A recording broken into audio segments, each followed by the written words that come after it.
Mat Max Fury Road 2024 Tamil டப்புளில் வெளிவந்த ஒரு action suspense thriller movie.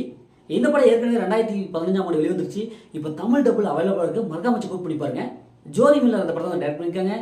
தாம்ஸ்கடி Nicolas மற்றும் படம் அந்த படத்தில் நடிச்சிருக்காங்க. இந்த படத்துடைய கதையை பார்த்தரலாம். படத்துடைய ஹீரோவுக்கு பழசெல்லாம் மறந்து போயிடும். பாஸ்ட் சுத்தமாக நினைவே இருக்காது. இவர் தண்ணியில் ஒரு வறண்ட தேசத்தில் இருப்பார். எப்படா இங்கே வந்தோம் அப்படின்ட்டு யோசிக்கிறதுக்கு முன்னாடியே வில்லன் அவங்களுடைய ஆட்களோட வந்து ஹீரோவை தூக்கிட்டு போயிடுவான். வில்லன் பார்த்தா நான் தான் கடவுள் அப்படின்னு சொல்லிட்டு அவன் இருக்கிற இடத்துல நிறைய பார்த்தா அடிமையாக்கி வச்சிருப்பான். நிறைய பார்த்தா கொத்தடிமையாக அப்படியே வேலை வாங்கிட்டு இருப்பான். அந்த இடத்துல தான் ஹீரோயினும் இருப்பாங்க. ஹீரோயினையும் இதே மாதிரி தூக்கிட்டு வந்து வச்சிருப்பான். உடனே ஹீரோயின் எப்படியாவது வந்து தப்பிச்சிடணும் அப்படின்னு சொல்லிட்டு அங்கே இருக்கிற டேங்கர் லாரியை எடுத்துகிட்டு அப்படி தப்பிச்சிருவாங்க. உடனே வில்லன் ஹீரோ இவங்களெல்லாம் கூட்டிக்கிட்டு அந்த ஹீரோயினை அப்படி துரத்திட்டு போவாங்க.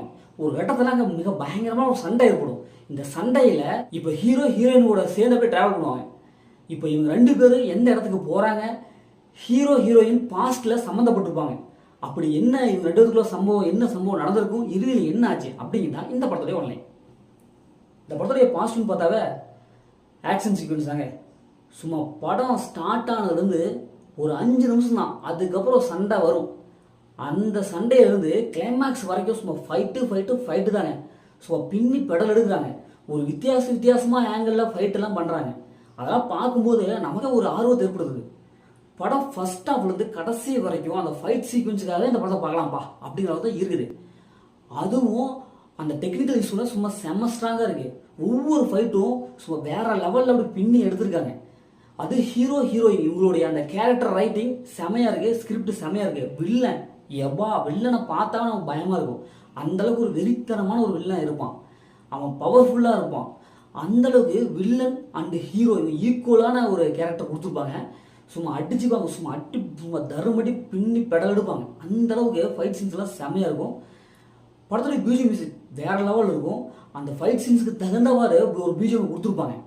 அதே மாதிரி சினிமோட்டோகிராஃபிலாம் ஹை குவாலிட்டி விஷயம் அப்படி கொடுத்துருப்பாங்க. அந்த பாலைவனம், அந்த வறண்ட தேசம் அதெல்லாம் பார்க்கும்போது நமக்கு என்னடா இது, ஒரு தண்ணிக்காக அடிச்சுக்குவாங்க. அப்படியே அந்த வில்ல ஒரு இடத்துல தண்ணி அப்படி திறந்து விட்டு டக்குன்னு அடைச்சிருவான். அங்கே இருக்கிற அந்த நாட்டு மக்கள்லாம் ரொம்ப அந்த கொத்தடிமையெல்லாம் தண்ணிக்காக சண்டை போட்டு அதில் பாதி பேர் செத்துருவான். இப்படி படத்தில் ஒரு தண்ணிக்காக இப்படி அடிச்சுக்கிறாங்களப்பா சாமியப்பா அப்படிங்கிறது தான் இருக்குது.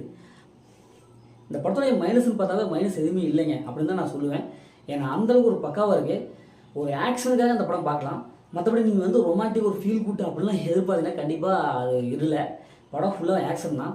அதனால் இன்னும் கொஞ்சம் அந்த ஃபீல் குட் கொஞ்சம் எமோஷனல் இன்னும் கொஞ்சம் கிரியேட் பண்ணியிருக்கலாமோ அப்படின்னு தான் தோணுது. இருந்தாலும் அந்த படத்தில் நடக்கிற அந்த ஆக்ஷன் சீக்வன்ஸ்லாம் பார்க்கும்போது நம்ம யோசிக்க வைக்கல. போதுடா போதுடா இதே வேற லெவல் இருக்குதுடா அப்படிங்கிறத இருக்குது. இந்த படத்தை ஃபேமிலி பார்க்கணும். கண்டிப்பாக ஃபேமிலியில் பார்க்காதீங்க. படத்தில் மெசேஜ் இருக்குது. அதனால் ஃபேமிலி தவிர்த்துட்டு தனியாக பார்த்து என்ஜாய் பண்ணுங்க. முதல்ல அந்த படம் சூப்பராக சும்மா இருக்காங்க. இந்த படம் ஒரு ஒருத்தான மூவி தான். ஓகே, இதேமாரி அடுத்த ஒரு புதிய மூவி உங்களுடன் உங்கள் கவி பாரு.